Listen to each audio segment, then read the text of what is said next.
अस्सलाम वालेकुम। तां सुबह STV न्यूज़ हां वली मोहम्मद जाड़ू नज़र विझूं था मीरपुर बठोरो खां अली अकबर बुकेरो हिन रिपोर्ट ते।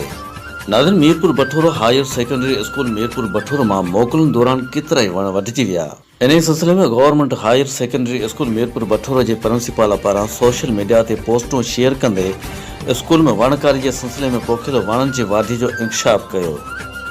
राब्तो करण ते प्रिंसिपल नूर मोहम्मद खैबर साफ़िन खे ॿुधायो त सियारे जी मोकलुनि दौरान स्कूल बंदि हुआ ऐं जीअं ई मोकलूं ख़त्म थियूं त खेनि मालूम थियो त अमले जी गैर मौजूदगीअ जो फ़ाइदो वठंदे नामालूम माण्हू स्कूल में पोखियल वणनि मंझां 17 खां वधीक वण वढे विया आहिनि। हुन ॿुधायो त स्कूल जी महिनती उस्ताद हाजी खमीस बुकेरो पारां स्कूल में वणकारी लाइ गुज़िरियल केतिरनि सालनि खां वण पोखे उन जी सार संभाल कई वेंदी आहे। जॾहिं त वण वढिजण सां हिकु उस्ताद जी महिनत ज़ाया थी आहे।